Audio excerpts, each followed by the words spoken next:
साथियों, मैं आपको एक और बात बताना चाहूंगा। चुने हुए जनप्रतिनिधियों की सोच सिर्फ चुनाव को ध्यान में रखते हुए सीमित नहीं होनी चाहिए। चुनाव केंद्रित सोच से हम शहर का भला नहीं कर सकते हैं। कई बार शहर के लिए फैसला बेहतर होते हुए भी इस डर से नहीं किया जाता कि कहीं चुनाव में नुकसान हो जाए। अब मुझे याद है, मैं जब गुजरात में था तो 2005 में हमने अर्बन डेवलपमेंट ईयर मनाने का कार्यक्रम बनाया और करीब 100-150 ऐसे पॉइंट निकाले जिसके आधार पर शहर में चौराहे की चिंता करना, एंक्रोचमेंट को हटाना, सफाई की चिंता करना, बिजली के तार पुराने हैं तो बताना, बहुत सारे पैरामीटर्स थे। और जनभागीदारी से चौराहों के सुशोभन के लिए भी बहुत काम हुआ। अब उसमें एक मुद्दा था एंक्रोचमेंट हटाना। अब जब एंक्रोचमेंट हटाना शुरू किया तो मुझे मेरे गुजरात के भाजपा के नेता मिलने आए। उनका कहना तो था, अभी तो हमारा कॉर्पोरेशन और पंचायतों का चुनाव आने वाला है, अपने कार्यक्रम कैसे ले लिया। अच्छा, मैं भी भूल गया था कि 2005 को मैंने अर्बन डेवलपमेंट ईयर बनाया, लेकिन उस समय चुनाव है, मुझे भी ध्यान नहीं था। जब सब लोग आए, मैंने कहा देखो भाई, अब ये बदल नहीं होगा। हमें लोगों को समझाना होगा, लोगों का विश्वास बढ़ाना होगा। मैं जानता हूं कि जब हम एंकरेजमेंट को हटाते हैं तो जिसका जाता है उसको गुस्सा भी आता है, नाराजगी होती है। लेकिन मेरा अनुभव दूसरा रहा। जब हमने एक ईमानदारी से प्रयास शुरू किया तो लोग स्वयं आगे आए।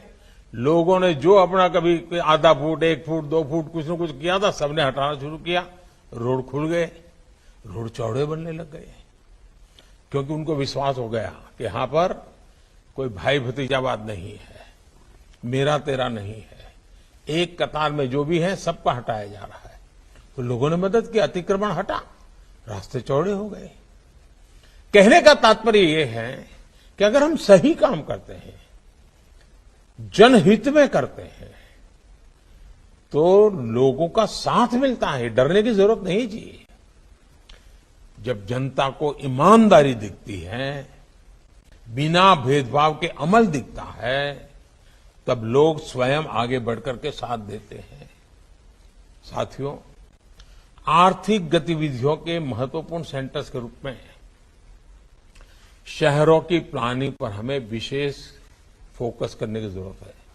हम चाहे या न चाहे, अर्बनाइजेशन होते ही रहने वाला है।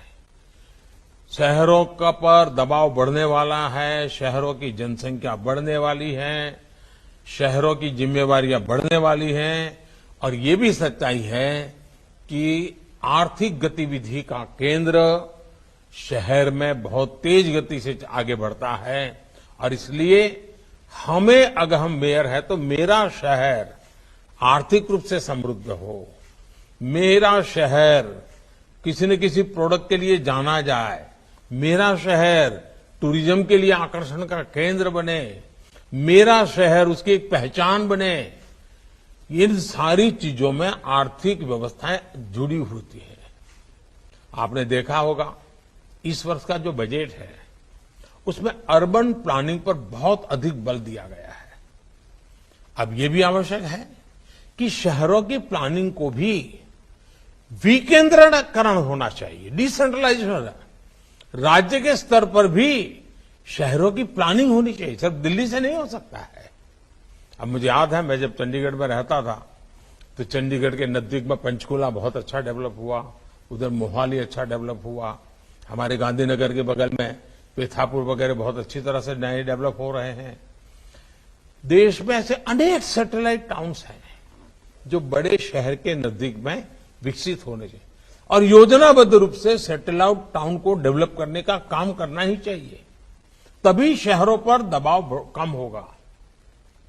और बीजेपी ने सैटेलाइट टाउन्स को लेकर सचमुच में बेहतरीन काम करने का प्रयास किया है।